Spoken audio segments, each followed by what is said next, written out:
Bienvenue dans Outception, le podcast qui vous parle des meilleures stratégies de motivation. Je suis Cécile, maître praticien en programmation neurolinguistique et au quotidien, je vous accompagne dans la réalisation de vos objectifs. Je reçois ici des personnalités inspirantes avec un trait commun, la capacité de passer à l'action. Outception, le podcast Outception, le livre, libérez votre mental et passez à l'action en précommande dès maintenant, en lien dans le descriptif. Bonne écoute. Bonjour à toutes et à tous, bienvenue sur ce podcast Outception où je reçois Adrien. Aujourd'hui, Adrien, ne dis rien encore, je vais te présenter rapidement. Allez. Aujourd'hui, je reçois un invité qui a décidé de défier les lois de la gravité. Il s'agit d'Adrien, qui pour la 2e année consécutive est champion de France de wingsuit. Son parcours est aussi surprenant qu'inspirant. D'abord photographe, il a choisi de se lancer dans un sport où on flirte avec les nuages et où chaque geste compte. Il est champion et s'apprête à écrire un nouveau chapitre, celui de pilote. Alors avec Adrien, on va parler de son parcours bien sûr, de comment il lève ses freins pour atteindre ce niveau, de ce que ça fait de tutoyer le vide et d'y trouver la liberté. Bref, on s'apprête à plonger dans ton univers, Adrien. Merci d'avoir accepté mon invitation. Depuis le temps qu'on essaie de faire ça, c'est cool d'avoir enfin pu trouver le temps dans nos petits agendas, un gros agenda en l'occurrence. Moi, je suis très inspirée et j'avais vraiment hâte de te recevoir, Adrien, pour diverses raisons. Tu vas nous expliquer un petit peu ton parcours et vous allez comprendre pourquoi c'était important pour moi de recevoir Adrien dans ce podcast où on parle vraiment de lever ses freins et de passer à l'action. Mais avant toute chose, la première question que je vais te poser, c'est celle que je pose à tous mes invités. Si j'avais le petit Adrien en face de moi, de 7 ou 8 ans, vraiment le petit garçon, qu'est-ce qu'Adrien, quand il était petit, voulait faire plus tard? Je voulais être pilote. Donc Il voulait déjà être pilote. ouais, le chemin que je prends là, comme tu as gentiment dit dans l'introduction. Du coup, non, là, j'ai pas mal bossé. Je suis avec quelqu'un qui doit être dans ton scope. Pour me recentrer. Et donc, non, le petit Adrien de 8 ans, il voulait être en l'air tout le temps, pilote. Et donc, du coup, c'est le chemin qu'aujourd'hui, à 34 ans, je reprends. Après une vie de photos, de paillettes, de champagne et tout ça. Avant, on en parlera. Et ça, et donc, non, ouais, Adrien, 8 ans, voulait déjà voler. Qu'est-ce qui donnait à Adrien de 8 ans d'avoir envie de voler comme ça? Il y a un peu d'histoire de famille, parce que j'ai un grand-père qui avait été pilote pendant la Seconde Guerre mondiale et qui après était un des premiers pilotes d'Air France à la sortie après la Deuxième Guerre mondiale. Du coup, doit y avoir un peu de famille et un peu de fascination pour ça. Tu vois le soleil tous les jours, quoi. Aujourd'hui, quand je pilote hein, les petits avions que je pilote déjà, et quand j'emmène des gens, c'est assez marrant de voir les yeux s'ouvrir en grand. Première fois que tu es assis dans le cockpit d'un avion et que ça décolle, c'est un sentiment assez dingue. Parce que moi, j'ai jamais connu ce grand-père-là, Ok. malheureusement. Il est décédé avant que je naisse même.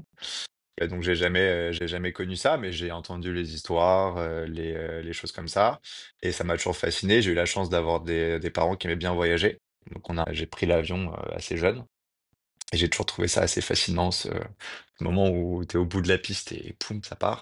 Et de l'excitation que tu as quand t'es enfant dans ces moments-là, quand tu voles et que tu regardes le ciel, enfin la terre d'en haut, est assez fascinante.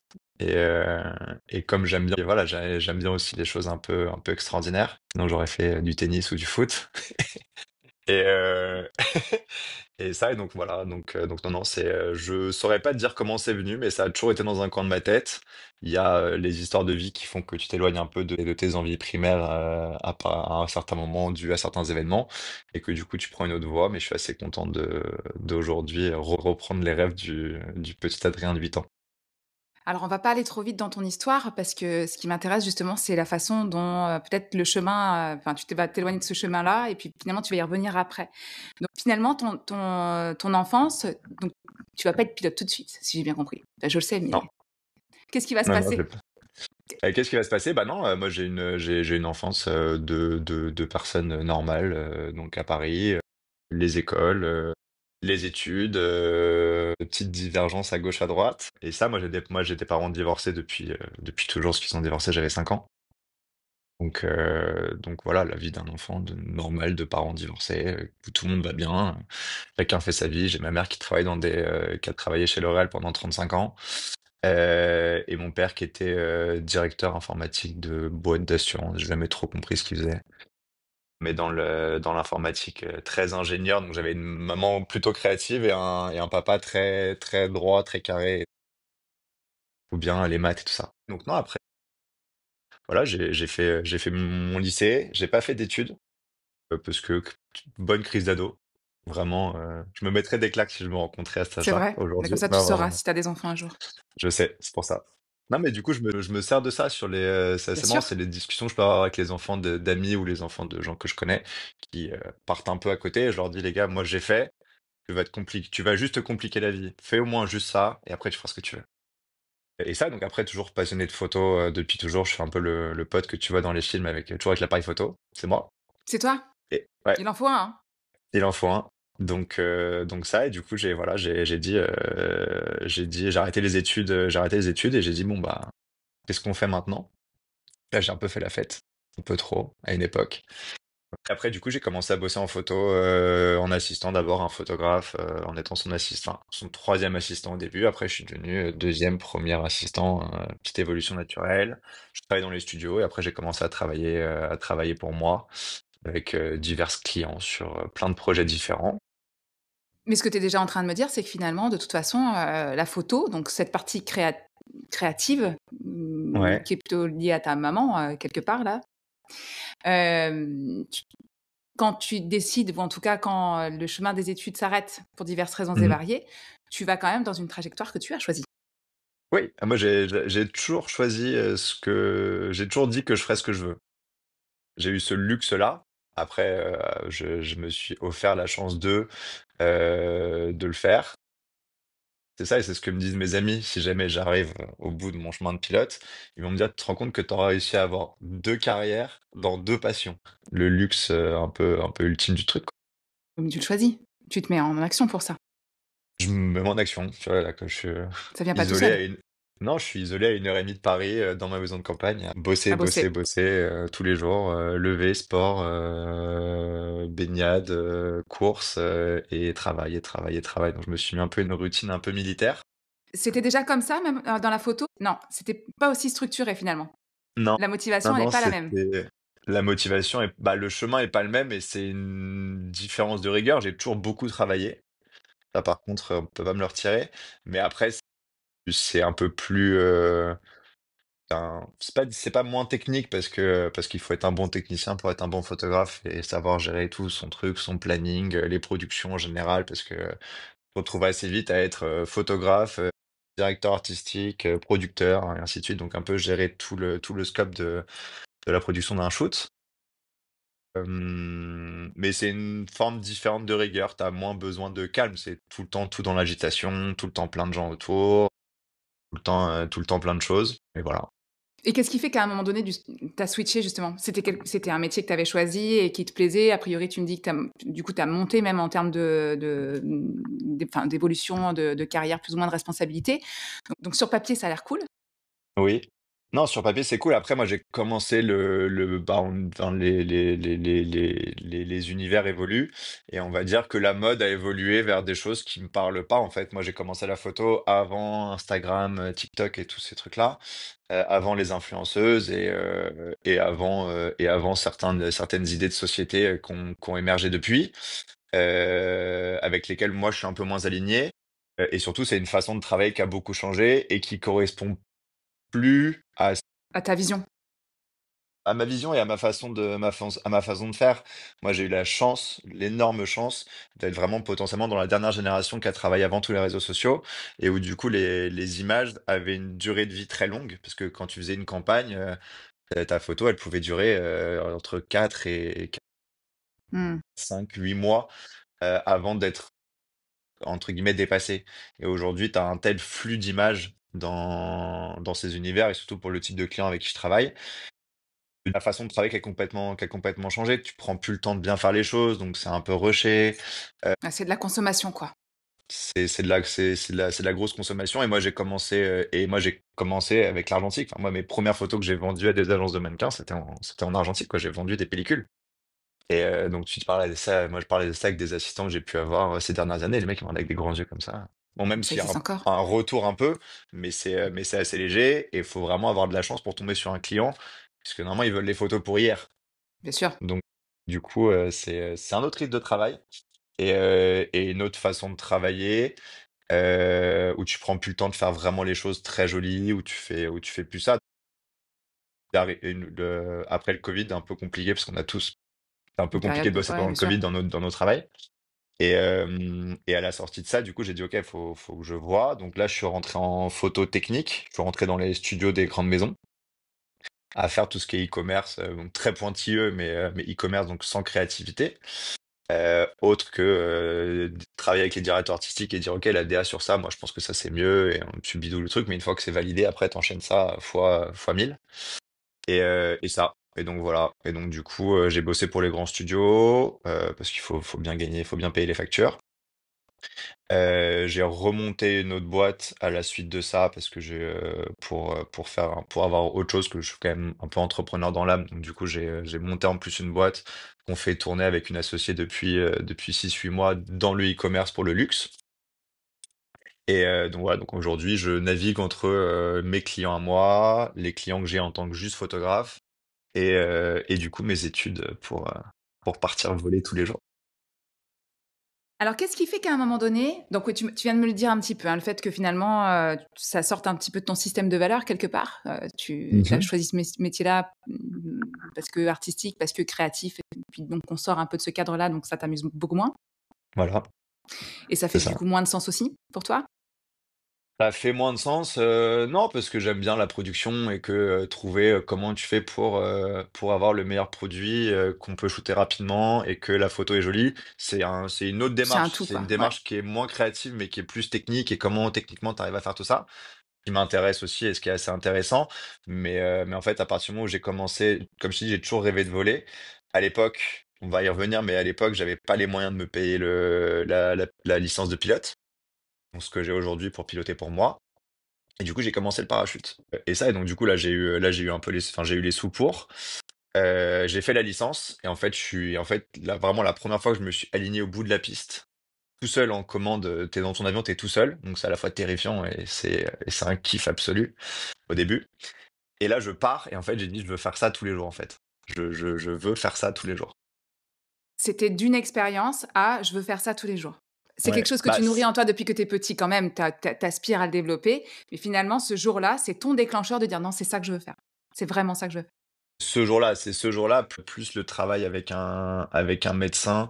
C'est pas un psy, mais c'est un mec qui fait je saurais pas trop te l'expliquer, qui bosse sur réaligner tes émotions. Et du coup, j'ai toujours été, comme j'étais dans un métier qui était très waouh, dans tous les sens. Du coup, j'étais très dans les grandes émotions et les grandes larmes et les grandes émotions. Et toujours, tout doit être extraordinairement joli, extraordinairement bien, et on doit toujours sourire.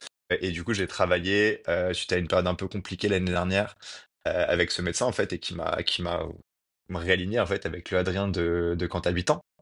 Et donc du coup, je pense que le travail avec cette personne plus le fait de commencer à piloter tout seul. Et je te jure, la première fois que tu t'alignes sur cette piste, et là je suis arrivé et je dis en fait là je suis bien. Mais alors entre pilote et wingsuit, il est où le lien? Ouais. À part qu'on est Bah, dans tu les airs. voles. Oui, Tu merci. voles. Non mais le wingsuit, il arrive comment? Quand? Le wingsuit, il arrive parce que du coup je commence le parachute en 2018 OK. parce que j'ai un de mes amis qui m'en parle et moi je fais du surf, je suis motard. Juste peut-être précise parce que moi je sais parce que je me suis renseignée sur toi, mais c'est quoi le wingsuit? Ouais. Le wingsuit, c'est les combinaisons des écureuils volants dans les montagnes. Sauf que moi, je fais ça, mais des avions. Mais c'est la même chose, c'est une espèce de combinaison qui plane. Donc ça, et donc non, je commence le parachute en 2018 parce que j'ai un ami qui me dit ah j'en fais, c'est trop bien, je suis trop fort, est-ce que tu veux? Comme n'importe quel mec qui dit moi je fais les sports des grands garçons. Et, euh, et ça, et du coup je commence à sauter, je suis piqué instantanément. Du coup, je me retrouve à faire 250 sauts par an dès le début. Je pars tout chousse. J'ai commencé le parachutisme, je te dis pas de bêtises, début mai. Faut 150 sauts de parachute sans les combinaisons pour commencer la wingsuit. Et du coup, j'ai fait mes premiers sauts, du coup, on a dit début mai, j'ai fait mon premier saut en wingsuit début septembre. C'est-à-dire que j'ai fait 150 sauts entre mai et septembre. Et passé tous les différents diplômes et tout ça que tu dois passer pour pouvoir commencer la wingsuit. Et voilà, et puis après, c'est une addiction, parce que en vrai, c'est une addiction clairement plutôt positive. Mais c'est une addiction, c'est comme les, je pense que je suis plus comme toi qui fait du running. Je pense que quand tu le fais pas, ça te manque, tu vois, et le sentiment que tu as derrière, bah moi j'ai ça, mais pour le pour le oui. parachute. C'est-à-dire que si je m'arrête trop longtemps, je suis un peu là, genre, il manque un truc, quoi. Comment tu peux, justement, toi qui as travaillé sur tes émotions, qu'est-ce que tu peux mettre comme mot, comme émotion sur ce que tu ressens quand tu voles? Et ça étonne toujours tout le monde quand je dis ça, mais en fait, c'est le calme. C'est très étonnant. Tout le monde pense que ça va à 1000 à l'heure, que tu es à fond, que tu es en train de crier dans ton casque et que c'est hyper intense. Alors, c'est hyper intense, oui, mais en fait, pour moi, c'est un moment de calme. C'est un moment où peu importe ce qui se passe sur Terre dans ta vie, ta copine, ton travail, ton machin, ton truc et tout, le moment où tu sors de l'avion, jusqu'au moment où tu atterris, tout ça n'a aucune importance. Ça veut dire qu'en fait, tu t'arrêtes de penser? Arrête de penser, oui, mais c'est Alors, comme, tu as tes gestes oui, mécaniques, j'imagine, enfin le contrôle, oui, enfin, voilà, les gestes qui qui sont vient avec, importants, OK. oui. Mais donc là, on est vraiment dans ton système rationnel finalement, en veille. Mais ce qui veut dire que si tu me dis que là, c'est un moment de calme, donc ton moment de paix, un peu de liberté, de légèreté, ça veut dire que même dans ta tête, en fait, si tu as un discours interne, un dialogue interne ou des choses qui te secouent ou qui t'obsèdent, c'est à ce moment-là, ça s'éteint? C'est un moment de calme parce que tu es concentré. Bah, déjà, faut survivre quand même parce que ça reste un sport un peu dangereux quand même. Plus impressionnant que dangereux globalement, je pense. Mais tout de même, enfin, faut pas faire trop de conneries non plus, quoi. Et donc du coup, tu es à la fois concentré sur ça, concentré sur faire ce que tu as dit parce que tu es avec des amis, on se fait des plans de vol, on dit: «OK, on va faire ça, on va faire ça, on va faire ça», on fait un peu un petit programme sur notre saut. Ou alors on dit: «On sort et on voit et on s'amuse et peu importe ce qu'on fait». Ou alors, quand je suis en coaching avec des gens, c'est un peu autre chose. Mais donc non, moi ça m'arrive de sortir de l'avion, je me mets de la musique et je vole jusqu'à ce qu'il faut que j'ouvre mon parachute et j'ouvre le parachute, quoi. Mais en fait, ce moment-là, effectivement, c'est calme en fait. Tu penses à rien d'autre que ce que tu es en train de faire. Tu étais dans un état, presque méditatif, C'est un peu presque ça. hypnotique. Et c'est ce que j'aime et c'est pareil ce que je peux avoir en moto. Je fais du coup beaucoup de moto. Je me dépense 90 du temps en moto et en fait, c'est un peu pareil. Quand je suis en moto, là, quand je suis venu ici en moto, Ouais, tu fais attention à la route, mais parfois il y a des moments où du coup, je pense que je rentre dans un état méditatif, et ça, je pense que tu pourras juger mieux que moi, parce que je suis pas un expert là-dedans, mais il y a des moments, il y a des sections entières de route, où en fait, même après, je dis, mais qu'est-ce que j'ai fait là? En fait, à quoi je pensais là? Et en fait, je sais même pas, donc du coup, je devais être autre part. ça arrive souvent, mais même pour les gens qui conduisent aussi. Enfin, donc moi, quand je cours, c'est la même chose. Voilà. Mais oui, que c'est dans des états un petit peu méditatifs ou de conscience un petit peu altérée qui finalement te mettent dans une position plus calme et plus sereine, quoi. Ouais, Et bah, finalement te permettent d'avoir une vision plus claire sur le reste après. j'ai jamais rien résolu. Je pense, en moto, j'ai résolu des choses, parce que moi, c'est mon truc de méditatif pour me détendre. Parfois, je peux, comme n'importe qui, mal dormir et chacun a ses solutions. Moi, si je dors pas très bien, je prends la moto, je vais faire un tour de périph' et C'est après je comme les dors. bébés, on les met dans la voiture et on va faire un tour. Voilà, ouais, pareil. Donc non, non, là-haut, tu déconnectes, c'est un moment assez calme, sauf quand je suis en compétition, là, c'est autre chose. Mais quand t'es en saut, sans but précis autre que de s'amuser et de prendre du plaisir, c'est un moment de calme, Du coup, j'ai plusieurs questions qui m'arrivent. La première, c'est, tu t'imagines bien qu'il y a des gens pour qui ça peut faire peur. bien sûr. Beaucoup. Toi, en l'occurrence, ça n'a pas l'air. Non, pas trop. Tu as jamais eu peur? Si, au début, enfin moi j'aurais très peur de quelqu'un qui la première fois de sa vie est dans un avion à 4000 mètres avec une porte qui s'ouvre et qui a pas peur. Moi j'ai très peur de cette personne. Donc si, si, forcément au début tu combats la peur et après tu cherches autre chose. Alors comment tu combats la peur? Il y a un conseil qu'on m'a donné à la formation initiale Ouais, quand j'ai commencé.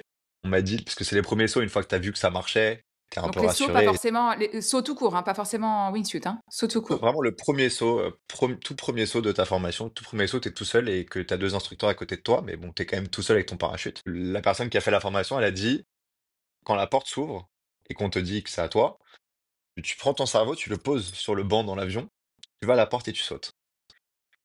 Donc c'est la méthode qu'on m'a donnée, donc c'est ce que j'ai fait. J'ai dit bon bah c'est à moi. Poser mon cerveau, je suis parti à la porte de l'avion, au bout de l'avion, et j'ai fait OK, OK à mes deux instructeurs et poum, on est sorti.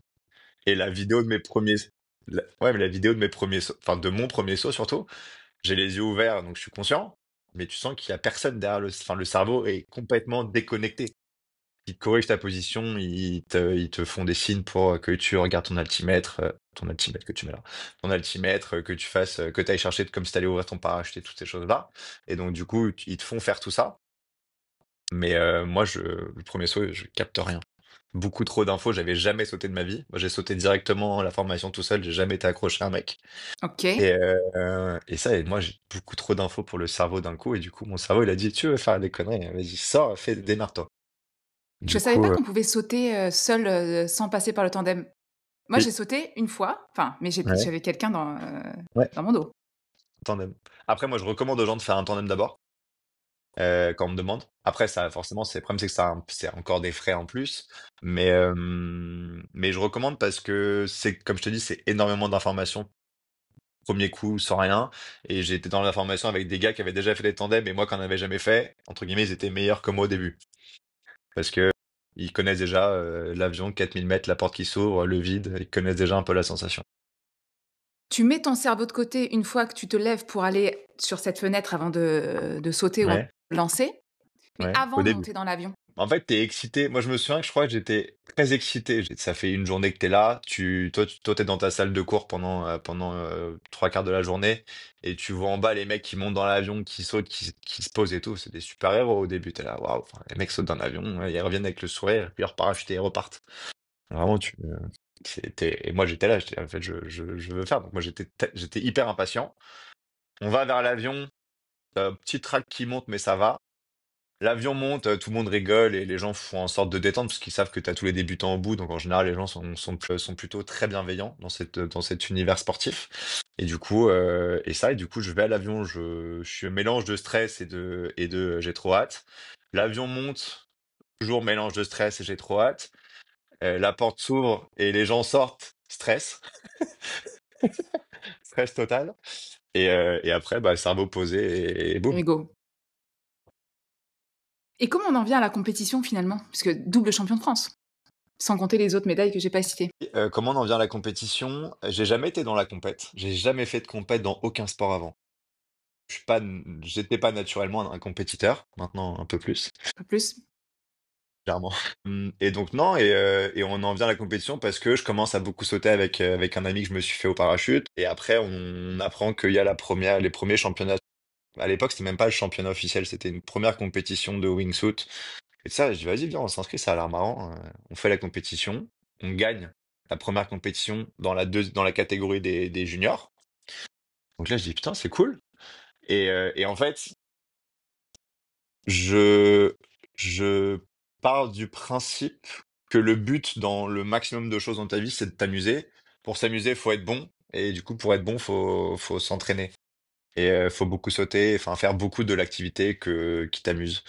Et en fait, de te mettre dans un mood de compétition, du coup, je pense que c'est là que ma rigueur que j'ai aujourd'hui, parfois un peu extrême, mais ma grosse rigueur globale, est venue à partir du moment où j'ai dit, voilà, je pense qu'elle s'est commencé à se mettre en place là. J'avais de la rigueur de travail à côté, parce que je voulais que les choses soient bien faites, et que pour que ça soit bien fait, pour que ça soit efficace et que le résultat soit bon, il faut que ça soit bien fait et bien travaillé. Du coup, que tu sois du coup rigoureux. Mais je pense que ma rigueur globale, ouais, elle a commencé là, en y réfléchissant, là, en parlant. Et voilà, et après, du coup, j'ai dit à mon pote, viens, on s'entraîne, on va faire, après l'année, un an et demi, l'année suivante, il y avait les premiers championnats de France officiels qu'on a fait, où on est arrivé deuxième. Donc là, pleine hype, on s'est fait un peu voler la médaille. La médaille d'or, on s'est fait un peu voler, mais c'est une autre histoire. Et ça, et du coup, tu sens encore Ça reste un peu l'amertume là, un hein, peu quand ou même, pas? hein, ouais, on le voit bien. On sent Ouais, ça que reste c'est un pas peu là. tout à fait, Voilà. Bon, bah, c'est pas grave. Et du coup ça et du coup après j'ai fait la compétition et après du coup là on faisait les moi j'ai à cette époque-là, je faisais ce qu'on appelle l'acrobatie, c'est quand tu fais des figures à 2 plus un caméraman et là j'ai commencé à devenir un peu obsessed par le fait d'avoir des bons scores. Mon pote était un peu plus en mode, à la cool. Du coup, je lui ai dit, enfin, soit on s'entraîne vraiment et on fait un truc, soit tu me dis et je fais autre chose, quoi. Parce que s'entraîner à moitié, aller à une compétition avec tous les frais que ça engage et tout, j'ai pas envie d'y aller pour me faire tordre, ça m'intéresse pas, quoi. Donc si j'arrive, c'est que j'arrive pour gagner, sinon ça sert à rien. Et donc du coup, on s'est séparés. Enfin, on s'est séparés, on a continué à être potes et à sauter ensemble, mais on a arrêté la compétition ensemble. Et là, du coup, j'ai commencé ce que je fais aujourd'hui, c'est-à-dire la performance, où du coup, on est en individuel, sauf quand tu pars en compétition internationale, où tu as un classement individuel plus un classement par équipe de nation. Et le sport en lui, enfin, l'activité en elle-même reste individuelle. Et du coup, j'ai commencé à faire ça. Du coup, j'ai fait première année quatrième, enfin première année sérieusement quatrième, deuxième année troisième. 3 et 4 champion de France. C'est important pour toi de performer? Et qu'est-ce que ça veut dire pour toi la performance? Pourquoi c'est important pour moi de performer? Bah, parce que si jamais tu fais quelque chose, autant essayer d'être au max. Mais ça vaut pour tout, en fait. Tu mon permis, ma licence de pilote. Quand tu le fais comme moi, à côté de ton travail et que c'est pas en mode enfin, obsessionnel, normalement, tu vas mettre entre 1 an et 1 an et demi à le faire. Je l'ai passé en 4 mois. Fou. La théorie et la pratique. Quand je me mets un truc en tête, c'est très compliqué de me le De t'en sortir. dévier? Mmh. Non, mais surtout une fois que en fait, tout ce qui est fait est plus à faire. Donc si jamais, Alors, tout ce qui est l'objectif fait n'est plus à faire ou tu te nourris de ton projet et toi en fait, finalement, c'est pas une fois que c'est fini, c'est plus à faire. C'est tant que je peux apprendre pour maîtriser et être bon dans ce que je fais, j'ai besoin d'en avoir tout de suite et du coup, j'ai pas la place pour autre chose. j'ai, la chance ou pas la chance, mais moi je suis un mec à projet. J'ai toujours 1000 trucs qui sont on. Et tu vois, j'ai une boîte à faire tourner, plus, mon travail de juste photographe, à côté, plus, maintenant mes études, de pilote de ligne, donc c'est un peu plus dense que ce que j'ai fait, sur la licence de pilote privé, et plus, ma carrière, parce que c'est pas une carrière parce que je gagne pas d'argent, mais, plus, mon côté sportif où, du coup, je suis champion de France, faut que je continue à garder mes titres. Je m'occupe un peu de l'équipe de France avec la fédération. Et normalement, je rentre en plus, peut-être, au comité du parachutisme avec la FAI, donc avec l'entité internationale qui gère tous les sports aériens. Et du coup, dans cette entité-là, il y a le comité du parachutisme. Et normalement, je suis censé être appelé pour faire partie du comité. Donc, des 12 personnes au monde qui font les règles des compétitions et du parachutisme mondial. Parce qu'au dernier championnat du monde, j'avais fait une petite intervention au competitors meeting à la fin sur un point de règlement sur lequel on était beaucoup à pas être d'accord avec. Et du coup, j'ai dit, bon, bah, moi j'ai une idée, donc je vais la proposer. Et du coup, après, ils sont venus me voir à la compétition, enfin, après ce meeting-là, et ils m'ont dit, il y a le chef juge, et un mec du comité qui vient de me voir. Je dis, ah, qu'est-ce que j'ai encore fait? Je vais me faire engueuler. J'aurais sorti un peu de pouvoir, je vais me faire engueuler. Et ils me disent, ça t'intéresse le comité? Je dis oui, plaisir. Donc voilà, donc j'ai toujours 1000 projets en même temps. Donc du coup, pourquoi performer? Si je fais un truc, autant le faire bien, le mieux possible en tout cas. Par rapport à qui? À tout le monde. À moi hier surtout déjà. Déjà si moi je bats mes scores de l'année dernière, ça me va. C'est déjà bien. Si ça suffit pour battre les autres, tant mieux. Ah, il y a quand même une notion des autres, c'est pas que pour toi. Non, c'est Si ça suffit pour battre les autres, tant mieux et si ça suffit pas? mais tu vois, j'ai rebattu mon record que j'avais pris l'année dernière. J'ai pris un record en vitesse. Et là, j'ai rebattu mon record à moi. Je pense que je suis presque plus content d'avoir battu mon record de l'année dernière que d'avoir D'avoir récupéré une battu médaille l'autre. d'or. Que d'avoir récupéré une médaille d'or. Du coup, ça veut dire que ma performance versus moi l'année dernière est plus importante que ma performance versus les autres. Donc non, les autres, ils sont là et c'est cool et je suis le premier à donner des conseils aux gens, ceux contre qui je me bats. Parce que comme je suis en train de construire j'essaie de construire une équipe de France un peu solide pour qu'on fasse des gros résultats en compétition internationale. Mais ces gens-là que j'entraîne, à qui je donne des tips de ce que moi j'ai trouvé et de ce qui a fait que moi je fais des bons scores, quand on va se retrouver au championnat de France, on va se battre les uns contre les autres. Donc je leur donne des clés pour potentiellement pouvoir me battre. Donc en vrai, il y a un de mes meilleurs potes que j'entraîne là. Je suis sûr, 99% parce qu'il a du talent de fou. Je suis sûr que dans 2 ans, même avant, mais peut-être dans 2 ans, si jamais il arrive à s'entraîner aussi régulièrement que je lui ai conseillé de le faire et qu'on débloque les choses ensemble, je pense qu'il me bat dans 2 ans. Et j'ai pas d'amertume. OK, OK. Après, tant que je peux le battre, à choisir, je préfère être sur la première marche que sur la troisième. Mais si je suis sur la troisième, c'est pas grave. Là, aux Coupe du Monde, j'ai fait moins bien que ce que je voulais. Bon, j'ai eu des médailles, donc c'est cool. Mais je suis pas un mauvais perdant. En, s- Envers moi, oui. C'est-à-dire que moi, je vais me dire, t'es con, t'aurais pu faire mieux. Mais c'est pour ça qu'aussi, j'avoue que je fais plutôt des sports individuels que des sports collectifs. Parce que c'est plus facile Par contre, non, mais d'être autocritique sur toi-même. Enfin, ouais, voilà, de gérer le groupe, c'est voilà. compliqué. Ça, j'ai le groupe, c'est que comme je veux performer, si moi, j'ai pas performé, c'est OK. Moi, je m'en veux à moi-même, c'est OK, je suis très bien avec ça et je fais ça sur beaucoup de choses. Par contre, si je perds à cause de quelqu'un, ça m'énervera plus, je pense. Parce qu'il a pas fait tout ce qu'il aurait dû faire Pour être au niveau, en tout cas. pour être au niveau, ouais. Et alors, du coup, je reviens sur cette notion de performance. C'est un sujet que j'aime bien lancer, surtout avec vous, les athlètes. Puisque, bon, alors, tu sais peut-être pas, mais en fait, dans mon quotidien, je n'accompagne pas que des athlètes. Ouais, si, j'ai vu un peu de Ah, t'as tout. vu. Ok. J'ai regardé quand même. Mais aussi des gens qui sont dans des situations plus ou moins difficiles. Mhm. Sans parler de performance, en fait, le mot performance, je trouve que les mots sont importants et des fois, et même dans le quotidien, je trouve que on pousse toujours à la performance. Mm. Mais ça veut dire quoi la performance? Quand tu as quelqu'un, tu vois ce que je veux dire? Sur quoi on jauge une performance? Ah, en compétition sportive, c'est facile. Tu prends le règlement et tu regardes qui fait le mieux. Donc, tu regardes le score. Après, dans la vie de tous les jours, je saurais pas trop te répondre. Après, je pense que c'est assez individuel la performance. Après, ça dépend sur quoi. Parce que tu as des gens qui sont émotionnellement très performants et d'autres qui sont au niveau du travail très performants et ainsi de suite. Moi, ce que j'appelle performance, c'est être bon. J'ai un peu de mal à dissocier la performance du fait d'être bon dans quelque chose, Alors tu vois, par d'être exemple, je te donne un d'être exemple capable. concret. Ouais. Mon tout premier podcast enregistré, c'est avec Laetitia Blégé, une ancienne Miss Mhm. France, que tu connais peut-être ou pas, peu importe.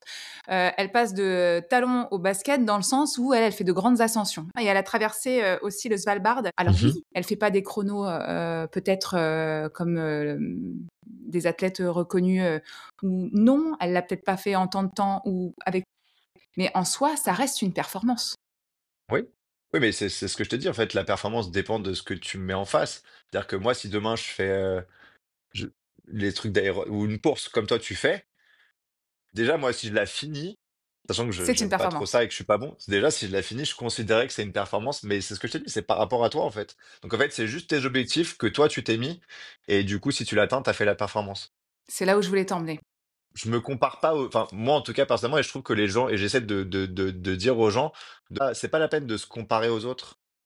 C'est déjà, bats-toi hier, et t'as gagné. Et si jamais tu te bats tous les jours, à un moment, tu vas forcément battre d'autres gens.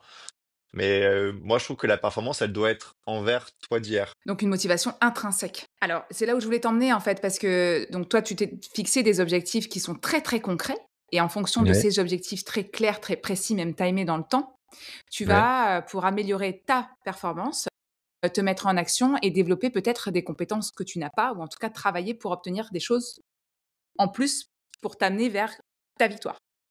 Oui, tout à fait. Pourquoi Mais cette du coup, c'est ouais, oui, pardon. vas-y. Non, vas-y. Non, non, mais je dis ça et j'aime bien parler avec vous parce qu'en tout cas, vous, les athlètes, vous avez ce point commun que d'absolument mettre tout en position ou en place pour performer, mais selon vos critères. C'est-à-dire finalement, il n'y a pas vraiment de barrière. La seule barrière, elle existe que si vous vous la mettez.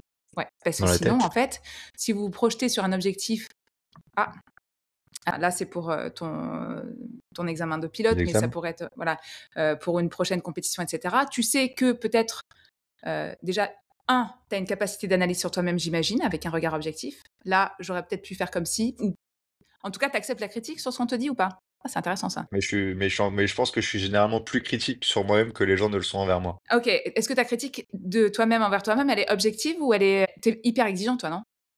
Après, ça, c'est mon esprit compétiteur qui est arrivé, mais pour prendre un exemple, encore une fois, concret,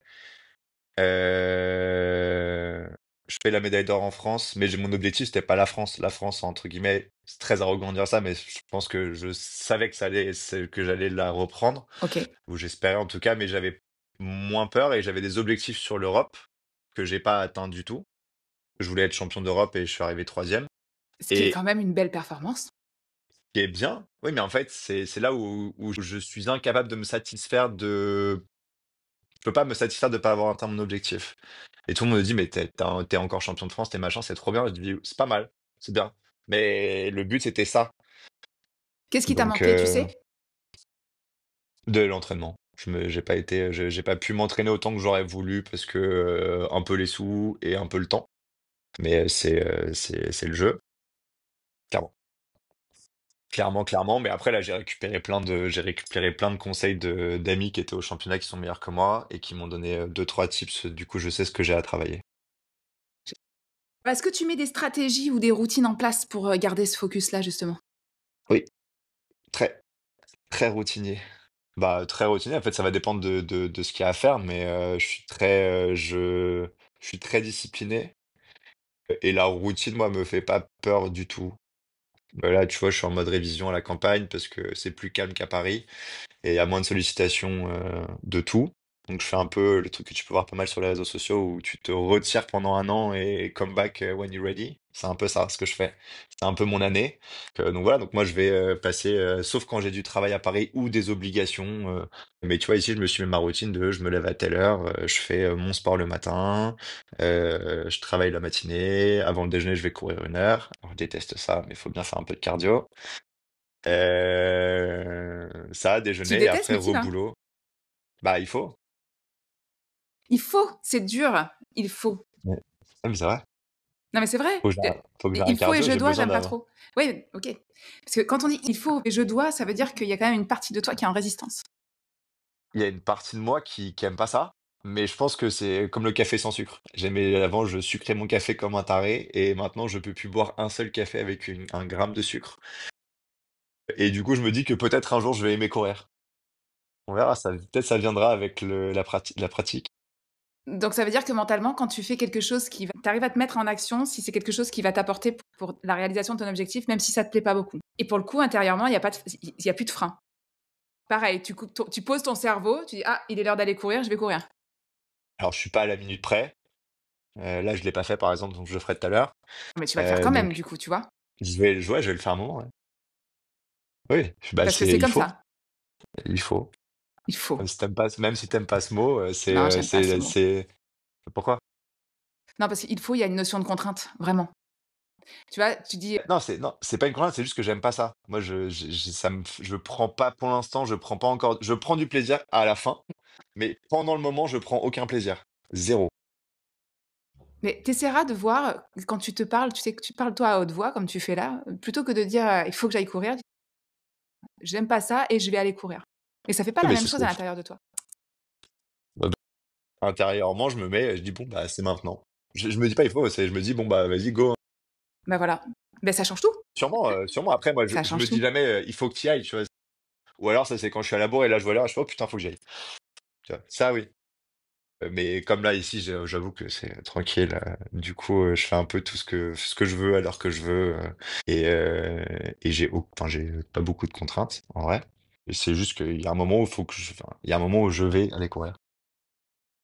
Ça me va, merci. Tu verras, ça va être nettement plus sympa. Il faut que ça devienne plus sympa. Je te dirais. Mais j'espère qu'à un moment, je vais commencer à prendre un peu de plaisir. Parce que franchement, 1 heure à pas avoir envie. Mais tu sais, je me force à aller loin dès le début. Comme ça, dans tous les cas, faut que je revienne. Donc, plus je vais vite sur mon allée, enfin, plus je vais loin sur mon allée, plus ça force le retour obligatoire. Bon, on pourrait faire un podcast sur la course à pied, mais c'est pas le sujet. Mais ce qui serait intéressant peut-être, mais je pense que tu le fais déjà inconsciemment. C'est-à-dire quand tu cours sur ton allée ou tu te pousses à aller loin en te disant: «Bah, de toute façon, hein, comme ça, je vais être obligé de revenir», finalement, tu as quand même la satisfaction au retour de dire: «Eh ouais, mais je l'ai fait». Mmh.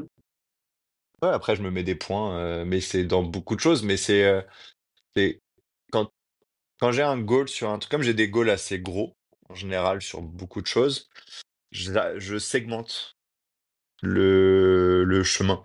Donc pour le parachute, pour la course et en course à pied, du coup, l'exemple typique, c'est de me dire: «OK, tu t'arrêtes pas de courir jusqu'à tel point, après tu peux marcher un petit peu et après tu vas recours jusqu'à tel point» et du coup, tu arrives au point, tu pas arrêté de courir et tu es content d'avoir fait, du coup, tu cours jusqu'au prochain alors que tu avais dit que tu marcherais entre les 2 et du coup, Et là, moi, t'es fier. Enfin, t'es je fier. En tout fonctionne cas, assez comme t'es... ça donc bah, je suis en tout cas, c'est oui, tu es content de l'avoir fait. Mais du coup, voilà, moi, j'ai globalement sur tous mes objectifs globaux, je segmente. Que c'est, tu regardes l'Himalaya, c'est trop gros. Tu peux pas dire je vais arriver en haut. Par contre, tu dis je vais là, puis je vais là, puis je vais là, puis je vais là. Là, ça marche. Et du coup, c'est ce que j'essaye de faire sur tout, de segmenter en choses qui sont atteignables rapidement, parce que du coup, tu as la gratification de l'avoir fait.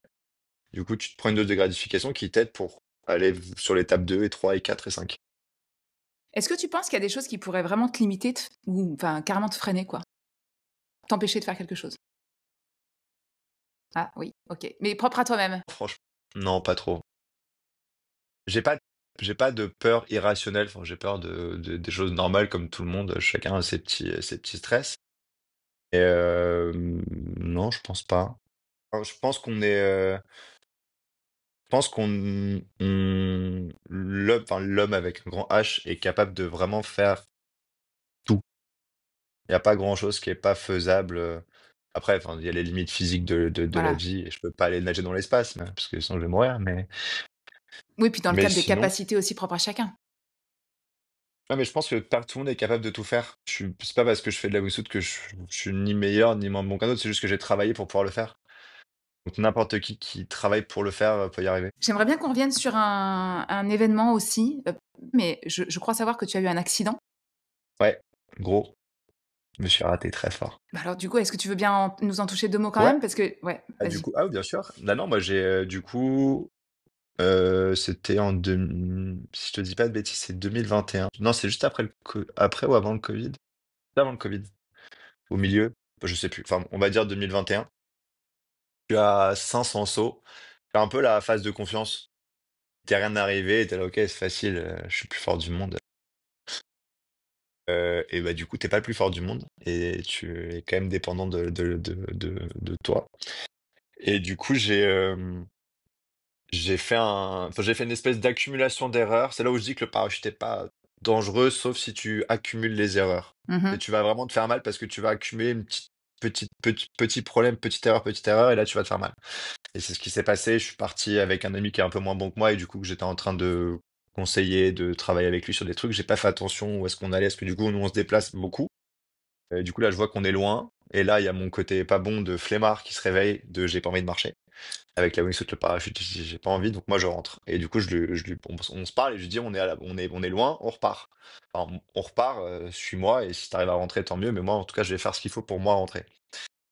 Je pars, je rentre, enfin quasiment, donc j'ouvre plus loin que ce que j'aurais dû, pas là où je voulais ouvrir mon parachute pour pouvoir rentrer, parce que tu te fais un petit pattern pour pouvoir rentrer et te poser devant le hangar pour pas trop marcher.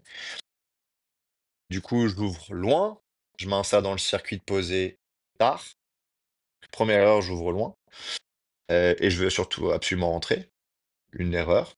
Deuxième erreur, je m'insère trop tôt, trop tard dans le circuit de posée, parce qu'on se pose on fait un U en fait. Imaginons que tu vas venir te poser dans ce sens-là, tu vas faire 300 mètres, 200 mètres, 100 mètres posé. OK. Où tu fais OK. un petit U comme ça et tu te poses, OK. comme les avions. OK. Et ça, donc du coup, je m'insère tard, du coup, je suis bas, et ce qu'on appelle nous brain lock, c'est vraiment tu fais plus attention. Là où tu as perdu tes référents et tu es dans le moment et tu fais pas attention. Et en fait, hein, les parachutes, une des façons de tourner, le parachute, il descend invariablement, donc il est ce qu'on appelle piqueur. C'est pas comme les parapentes où tu peux remonter et tout, non, on peut pas faire ça. Du coup, il est piqueur, et du coup, en fait, pour le diriger, tu as des commandes des deux côtés sur l'arrière de la voile, et quand tu tires, en fait, tu viens freiner un côté, et du coup, l'autre côté tourne. Et là, du coup, tu tournes ton parachute. Et en fait, après un virage comme moi je l'ai fait, c'est-à-dire à la commande en tirant comme un malade, du coup, tu freines très fort, du coup, l'autre côté accélère en même temps. Du coup, ça tourne très vite, mais par contre, ton parachute à la fin, au lieu d'être entre guillemets, en train de descendre tranquille comme ça, ton parachute il est là. Donc en fait, il fait ça. Et du coup, tu as ce qu'on appelle l'arc de recouvrement. C'est le moment où tu passes du piqueur à plat. Et OK. en fait, bah, si tu fais trop près du sol, tu as le dessin, c'est bam. Voilà. Donc, je me suis éclaté par terre. Il y a des gens qui ont cru que j'étais mort. Bah, je suis arrivé à 85 km/h à plat ventre, Oh. dans le sol. Moyen agréable. Qu'est-ce qui se passe dans Donc ta tête à ce ça, moment-là? et ben c'est marrant parce que ça va c'est un moment qui est très bref et ça va super lentement. Parce que tu sais que tu vas taper et tu là: «Comment je fais pour me faire le moins mal possible?» Parce que le but, c'est de se faire le moins mal. Donc j'essaye, vite fait de tirer sur des trucs, ça se remet pas à plat. Je garde vraiment la faute sur moi et c'est de ma faute, mais il y a eu un petit facteur qui m'a pas aidé, c'est qu'on était en plein mois d'août et il faisait super chaud et du coup, quand il fait super chaud, l'air, il est moins dense. Il est moins dense et donc du coup, il porte moins. Donc du coup, en fait, cet arc de recouvrement est beaucoup plus long quand il fait chaud que quand il fait froid. Du coup, là, t'es comme ça, tu vois que tu vas taper le sol, comme ça et là, t'es là: «Putain, alors là, je vais me niquer, donc faut pas que je me tape la route, faut que j'arrive à taper dans l'herbe après». Mais bon, l'herbe au mois d'août, alors c'est un peu plus mou que la route quand même, mais c'est pas beaucoup plus mou. Du coup, je me dis: «Faut que je me fasse le moins mal possible», donc je dis: «Je vais poser qu'une seule jambe plutôt que les 2 comme ça, je vais m'en péter une, mais au moins, je m'en pète qu'une, je me pète pas les 2 jambes et je suis pas en fauteuil». Et du coup, voilà, je boum, je rebondis et là, donc déjà, je suis en vie, c'est déjà bien. Je sens mes membres, donc je Bah, me tout suis de pas suite, pété le quand dos. tu sais quand tu arrives au sol, tu sais que tu te sens vivant? Bah, je suis Enfin allongé par tu, terre, donc je sais qu'il faut pas que je bouge. OK. On sait jamais ce que j'ai pu me faire. Et ça, après, moi, c'est marrant, c'est comme les avions, il y a toujours des médecins sur une zone de parachute en général. Il y a toujours un médecin, un infirmier ou quelque chose. Donc là, j'avais une amie qui était dentiste, mais bon, médecin quand même. Un médecin et tout qui arrive. Et il y a des gens qui ont entendu, qui étaient dos à la zone d'atterrissage, qui ont entendu vraiment le gros bam, quoi. Et moi par terre. Donc non, donc du coup, là, je me dis, bon, et là, j'étais furax contre moi. Mais genre furax. Que j'avais les championnats de France qui arrivaient, j'avais un examen pour être initiateur de wingsuit qui arrivait, enfin, j'avais mes objectifs comme d'hab, et j'étais furax. Donc les pompiers sont arrivés, ils m'ont emmené à l'hôpital. Là, ils m'annoncent que je me suis pété le dos et que je me suis fait truc des ligaments de la cheville.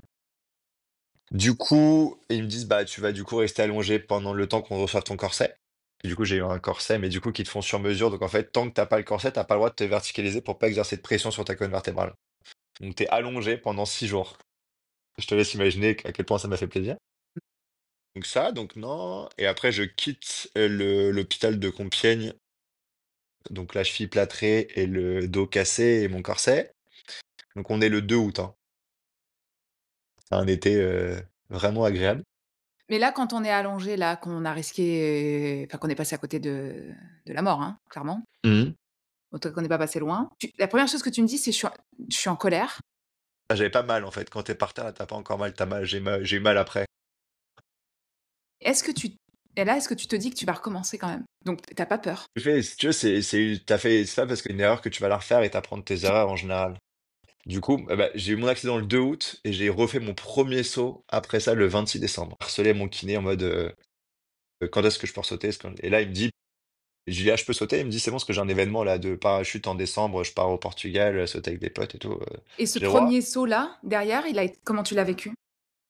La sortie de l'avion, ça va. Beaucoup moins d'appréhension que ce que je pensais. Le vol en soi, très bien. Mais alors par contre, le premier 180 sous le parachute, pépette. Tu as la même sensation que quand tu étais face au sol. Du coup, comme je t'ai dit, on fait normalement 300, 200, 100 et donc on fait ce U-là. Je faisais pas de U. Moi, j'allais tout au bout de la zone de posée et je faisais 300 mètres tout droit. Alors, ce qu'on appelle une longue finale. Et en fait, j'ai petit à petit raccourci le circuit, mais du coup, ouais, dans les 10 premiers sauts, j'étais tout au bout de la zone de posée à 300 mètres et je faisais 300 mètres tout droit. Je faisais plus de virage en dessous de 300 mètres. Je voulais plus tourner le parachute. Alors comment tu as fait après derrière? Parce que maintenant j'imagine que tu fais bien pire. Non, Ah, tu le fais non, plus? maintenant, non, non,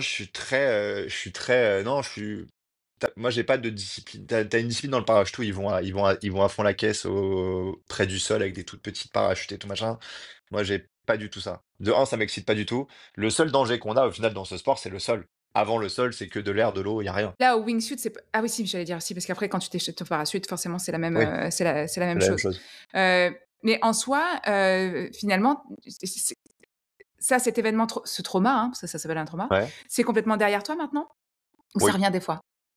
Non, parfois j'ai des petits coups de stress quand je vois que je suis un peu bas et qu'il faut que je tourne, je suis là genre du coup je tourne, très doucement, peut-être tout doux. Mais Mais tu arrives à le surmonter oui, assez oui, facilement? oui, oui. Je voulais faire un lien entre ta pratique, physique, finalement, ta rigueur dans le sport et l'entraînement et finalement ce que tu mets en place aujourd'hui pour être pilote demain. Cette rigueur dans l'entraînement et cette rigueur finalement dans le travail. Est-ce que l'hygiène de vie, derrière, elle est importante? Tu me disais qu'avant tu faisais beaucoup la fête et cetera. Est-ce que c'est quelque chose, c'est comment on fait pour être au taquet tout le temps là, maintenant? Parce que là, tu as beaucoup de choses. Enfin, entrepreneur, quelques missions, tu prépares, pas encore tout de suite, mais pour l'année prochaine, d'autres compétitions. Tu es en train de passer, enfin tous les projets que tu as en même temps, heu, est-ce que ça mérite une discipline physique? Oui. Bah, après moi j'ai commencé le sport parce que je fais peut-être enfin j'ai commencé à vraiment comme tout le monde, j'ai fait un peu de salle de sport une fois de temps en temps et quand j'ai commencé à devenir un peu sérieux sur ma compétition de wingsuit, on est peut-être le seul sport dans le parachutisme qui est sportif. Enfin, en termes de qui est très demanding en termes de physique. Parce qu'on vole toujours à fond, faut tenir des combinaisons qui sont très grosses. Et en fait, t'es l'armature d'un truc qui vole à 300 km/h. Forcément, faut être un peu, faut avoir un peu les bras qui suivent derrière. Enfin, les bras et les épaules. Et ça, et donc là, après, moi, je m'étais mis une routine sportive en place qui s'est accrue au fur et à mesure que le temps a passé, forcément, parce que que tu as atteint le premier objectif, bah maintenant le deuxième et le troisième et le ça. Donc non, maintenant je suis un peu, je suis le pote relou qui boit des Perrier à l'apéro. Je bois quasiment pas d'alcool, sauf une fois de temps en temps. Et c'est peut-être un des seuls trucs sur lequel je suis un peu snob, c'est l'alcool. J'aime bien boire un verre de vin pas bon en terrasse, ça m'intéresse pas. Boire une bonne bouteille avec tes potes, ouais, ça me fait plaisir. Mais vraiment boire le vin pour boire du vin et qui est généralement très rarement bon, ça m'intéresse pas du Ça tout. te branche pas? Voilà. Donc non, moi je bois très peu. Ça m'empêche pas une fois de temps en temps de faire la fête et de faire comme tout le monde et ça. Mais donc non, maintenant, ouais, je suis devenu un peu rigide, quoi. Je fais attention à ce que je mange, sans être un psychopathe, mais je suis pas comme les mecs d'Instagram ou même dans la vraie vie qui pèsent tout au gramme, font hyper attention à tout et tout. Je fais un peu attention plus plus, mais sans être complètement matrixé à dire, «Je veux mon IMC comme ça, mes apports journaliers, c'est ça, faut que je fasse absolument 3 heures de sport par jour». Non, ça veut Bah, dire moi, que je tu es quand même fais dans un équilibre. C'est-à-dire que tu sais ce qui est bon pour toi et tu essaies de le faire au maximum. la balance. Non, mais j'aimerais bien avoir leur discipline, hein, c'est juste que flemme.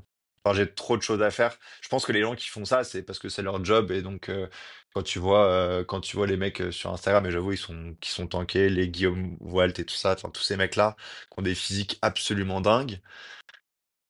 Mais c'est leur job. Donc en fait, c'est une rigueur que tu t'imposes, mais cette rigueur est ton travail. Donc entre guillemets, c'est peut-être, je dis pas plus facile, mais c'est plus simple à mettre en place. Moi, j'ai déjà trop de choses, je vais pas en plus C'est pas ce que m'infliger, tu vas chercher là. voilà. Je vais pas en Après, il y a forcément un peu le physique où tu es content de où c'est cool quoi, de faire Oui, bien attention sûr. et c'est la même satisfaction que quand que de l'objectif atteint, tu vois? Quand tu es à la salle de sport et que tu es sur tel poids et que, tu vois les mecs à côté de toi qui portent plus que toi, tu es là: «Attends, je vais faire comme toi mon ami, j'arrive, 2 minutes». Donc ça c'est de l'ego mal placé un peu. Je sais pas si c'est de l'ego ou moi ça me fait marrer, ça m'amuse. Et tu es dans le challenge? Non, je suis dans le challenge par rapport à moi, parce que si jamais hier, je portais 80 et que demain je porte 90, je me suis battu hier, du coup j'ai gagné. Oui, oui, mais Mais c'est par comme ça que je contre le vois. Oui, oui, je l'entends bien. Mais c'est comme si, finalement, ce petit garçon de 7 8 ans, il est pas loin, quoi. ouais, ah non, il est pas loin. Mais c'est grâce à monsieur, Nicolas Roche qui m'a remis bien. Donc non,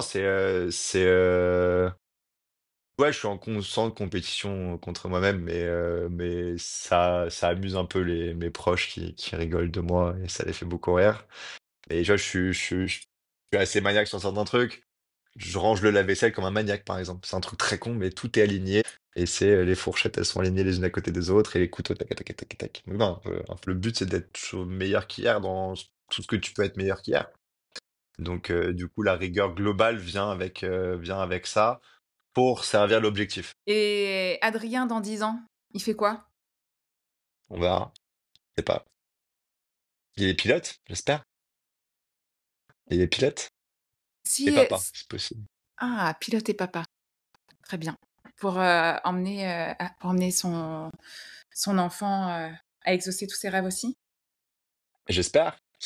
Non, mais c'est le enfin pilote et surtout c'est marrant parce que j'en parlais hier avec une amie. Le, je pense qu'on a tous un peu des, des rythmes de vie que tu te mets en place et du coup, au fur et à mesure que tu testes un rythme de vie, tu vois qu'est-ce qui peut être amélioré et qu'est-ce qui peut être, qu'est-ce qui est bon ou pas bon dans ton rythme de vie. Et du coup, le job de pilote, quand j'ai commencé à vraiment ambitionner le truc, j'ai dit: «OK, mais est-ce que le rythme de vie qui va avec est compatible avec ce que je veux construire derrière?» Donc dans ces 10 ans. Et en fait, il est plus que compatible parce qu'il m'a donné des visions sur certaines choses qui sont hyper intéressantes parce que, OK, tu pas tout le temps là, parce que parfois tu pars, 3 jours quand tu fais un vol à gauche, à droite, tu es là pendant 3 jours. Mais je me dis: «C'est Le nombre trop de bien». directeurs commerciaux ou de qui partent 2-3 jours, pour aller tourner avec, Ouais. leur Ouais, femme. mais je trouve ça après là, c'est vraiment tout le temps, mais moi je trouve ça génial de se manquer avec la personne avec qui tu. Donc déjà, ça me va et surtout, moi qui ai toujours eu mon cerveau branché sur mon job parce que quand tu es entrepreneur, comme tu sais et quand tu as des jobs, comme j'ai eu et comme plein de gens ont, en fait, tu déconnectes jamais. Même le soir, tu as encore, «Ah attends, faut que j'envoie un dernier mail, un machin, un truc et tout» et en fait, là, j'ai potentiellement accès à une vie où il y a pas ça. C'est-à-dire que quand tu es au travail, tu bosses et tu fais pour le coup vraiment rien d'autre parce que tu es en train de piloter un avion. Et par contre, quand tu es off du job, il y a rien à faire. Tu continues avec tout le temps garder on tes compétences et à regarder ce qui se fait de nouveau, le nouvel appareil, le nouveau machin, le nouveau truc. Donc, tu as toujours des choses à apprendre, mais t'as pas de travail, t'as pas un document à finir, t'as pas un PDF, une présentation à finir pendant le week-end ou quand tu fais ta rentrée, tu vas à l'aéroport, on te dit tu vas là, tu prends ton avion et tu vas. Oui, parce que Donc j'allais dire, forcément, il y a deux, trois trucs à faire. tu un peu plus tôt dans notre échange, tu disais que tu te nourrissais d'objectifs continus. Oui, mais des objectifs, des trucs, ça me prend pas la tête en fait. Non, mais ça me prend pas la tête. Non, ça te nourrit. Ça me nourrit, mais c'est pas, même si, je pense à ma compète qui est dans 2 semaines, ah, de toute façon, là, je m'entraîne pas, je suis pas sur un centre de para, je peux rien faire pour faire, donc on verra quand j'y serai. Donc dans 10 ans, Adrien Ouais, qui vole et qui est papa et qui ouais. finalement a trouvé son équilibre de, j'ai la capacité de prendre un peu de distance avec, madame et on va se manquer et c'est génial et en même temps, Mmh. je suis libre de pouvoir, pour le coup, me mettre des projets en place, mais qui n'appartiennent qu'à moi et qui sont pas dans la contrainte. Ouais. Si on allait un petit peu plus loin encore, si on avait un sens, ce serait quoi ta mission? Ouh là, bonne question, je sais pas. Ma mission dans 10 ans?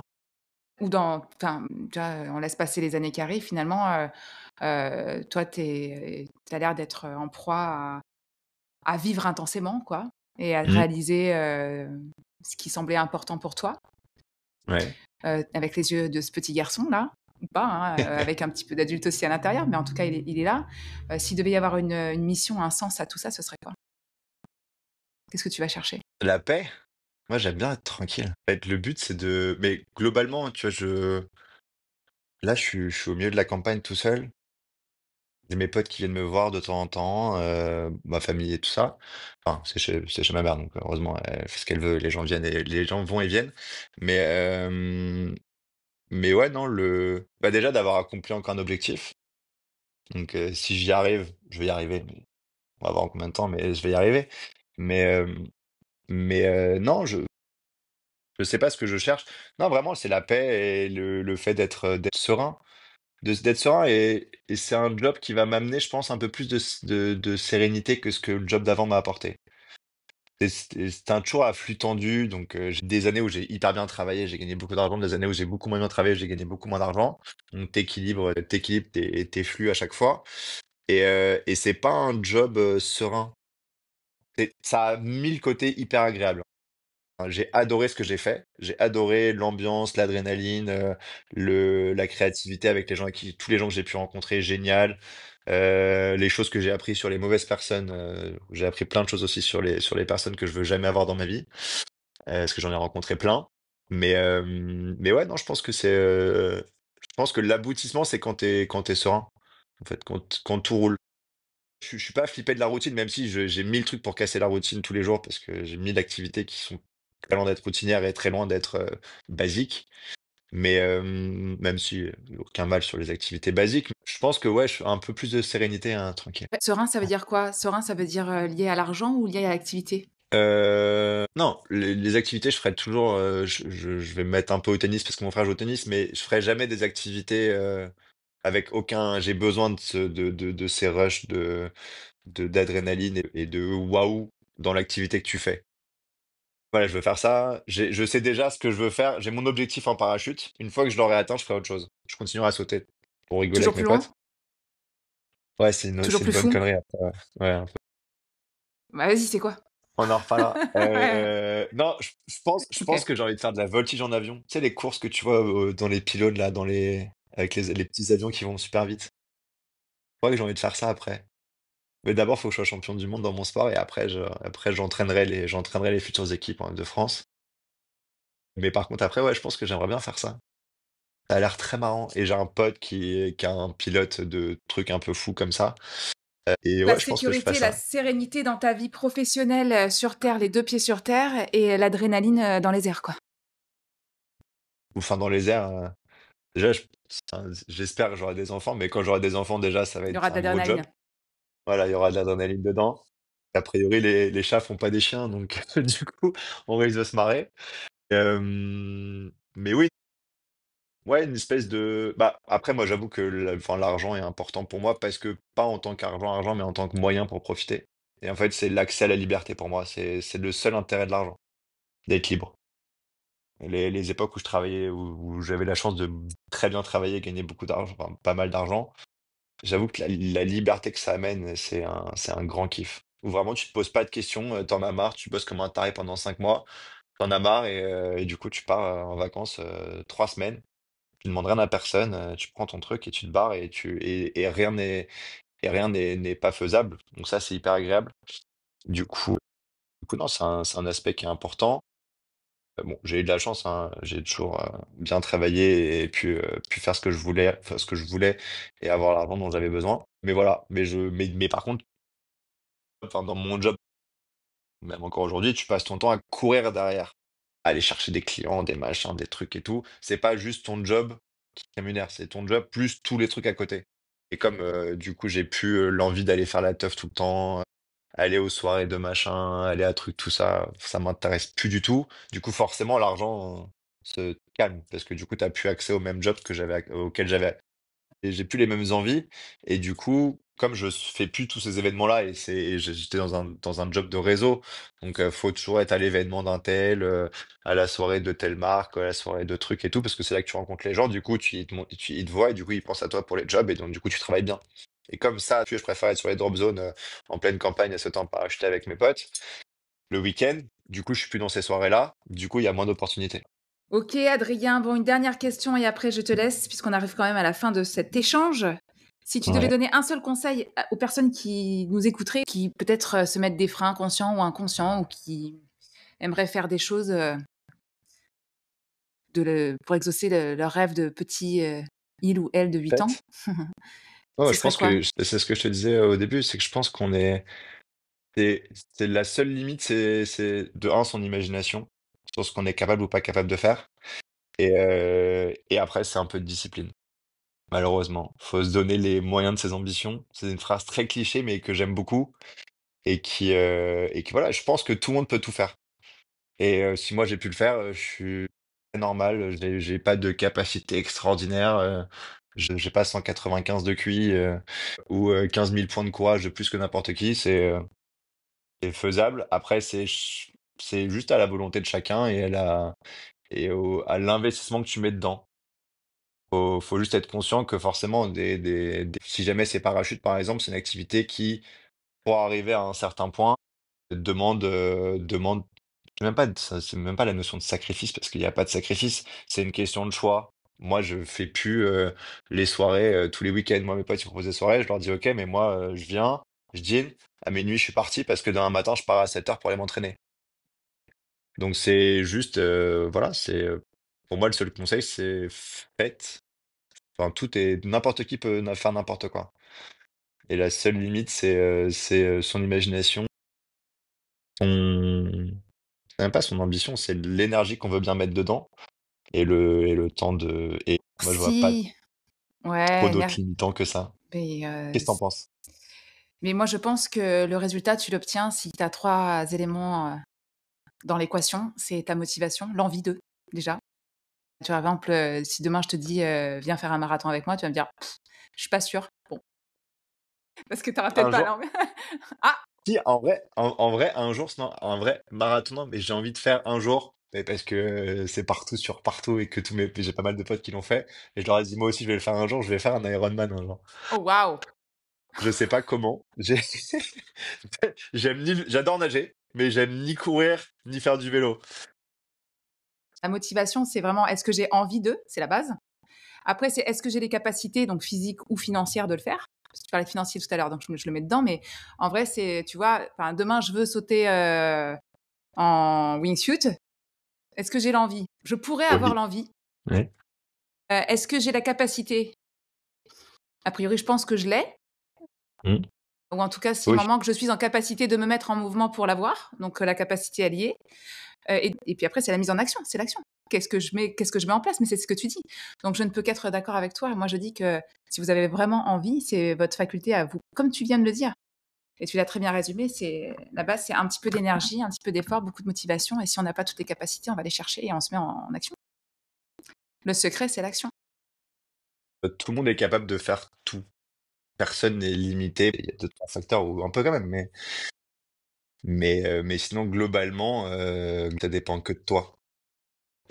Ça dépend que de toi, de ton envie et de ta capacité à mettre en place les choses pour faire ça. Bah, à faire ça. Moi, j'avoue que je suis pas un mec scolaire de base. J'ai arrêté l'école, pour te dire, j'ai un aveu, j'ai même pas le bac. J'ai arrêté avant le bac. Et Vraiment le c'est, sale gosse. et comme disent les jeunes, et c'est OK. C'est OK, mais à refaire C'est vrai? je ferais différemment, bien sûr. Ce que je dis quand on parlait tout à l'heure qu'il y a des enfants à qui je parle et comme moi je l'ai pas fait entre guillemets, je peux leur montrer un autre chemin que leurs parents qui ont fait bac+5 et quand ils disent: «Je veux pas aller à l'école, ça m'intéresse pas, je vais arrêter, je vais faire autre chose, je vais faire de la pâte à modeler, j'en sais rien, céramique» et je leur dis: «Alors moi j'étais comme ça, je te conseille d'expérience personnelle, un bac+2 et après tu fais ce que tu veux, tu feras de la céramique, de la danse, de la photo, du jardinage, tu feras ce que tu as envie. Mais achète-toi une potentielle paix pour plus tard». Parce que moi, je suis arrivé là, avec mes nouveaux objectifs, et je suis là, genre, en fait, tout devient compliqué parce que j'ai pas de papier. Et du coup, c'est juste que ça va se faire, ça va juste être plus long à mettre en place. Et du coup, ce qu'on disait pour clôturer, la mise en place de choses, je suis pas scolaire, j'ai arrêté l'école, j'avais 17 ans. J'ai jamais remis les pieds dans une classe après de ma vie. Et là, je me retrouve à faire des études un peu balèze. Je suis retourné chez Carrefour, j'ai acheté 14 cahiers, un par matière, j'ai acheté mes stylos, mes machins, mes trucs, et je bosse 6 heures par jour à écrire et à faire des copies doubles, chose que j'ai pas faite depuis, ouais, depuis que j'avais 17 ans. Donc, mais, mais du coup, c'est ce qu'on disait, c'est que j'ai mis en place les choses, alors qu'à la base, j'aime pas ça. Et je fais des interros surprises, les cours, je me sers de YouTube parce qu'il y a plein de vidéos très bien qui expliquent certaines choses très bien. Et en fait, du coup, je mets en place les choses pour faire ça. Et en plus, pendant l'été, je me suis pris des cours pour apprendre à apprendre. Intéressant ça. C'est comment je fais pour me programmer pour être le plus efficace possible. Ça marche? C'est mettre les, J'adore. c'est mettre les choses en place pour ton objectif. Donc, quelqu'un de pas scolaire comme moi, Tout est si tout va possible. bien, arrivera à faire un truc qui est plutôt très scolaire dans un temps, euh, dans un temps limité parce que faudrait que ça avance vite quand même. On n'est pas très patient par contre. Ça, c'est peut-être mon plus grand défaut, c'est que j'ai aucune patience. Eh bien, écoute, Adrien, merci infiniment pour cet échange. Merci pour l'invitation. Je vous C'est un invite plaisir. à nous commenter, partager vos impressions, à peut-être nous demander ou à nous exposer vos prochains défis. En tout cas, merci beaucoup, beaucoup, beaucoup pour cet échange, Adrien. C'est J'ai un vrai hâte plaisir. de découvrir tout ce qui t'attend On verra. dans cette vie de pilote papa complètement libre d'être, toi, serein. Merci infiniment. Merci infiniment. Merci beaucoup et puis, bah, quand je passe dans le sud, on ira faire une promenade en avion. Allez, et en pl alors, ouais, bah, écoute, si je m'engage, je le fais. Donc il faut que je me prépare un petit peu Allez. psychologiquement, mais vas-y. Je ferai comme tu m'as dit, je poserai, mon cerveau, à côté. Ah, on saute pas, on se fait une promenade en avion. Oh mais alors encore mieux, mais là tout va bien, oh là là. Enfin, bah, après on peut sauter Non, non, aussi si non, tu veux. ça va aller. Allez. Adrien, merci Bon, beaucoup. merci À beaucoup, très, très bientôt à très bientôt et bonne journée. et merci.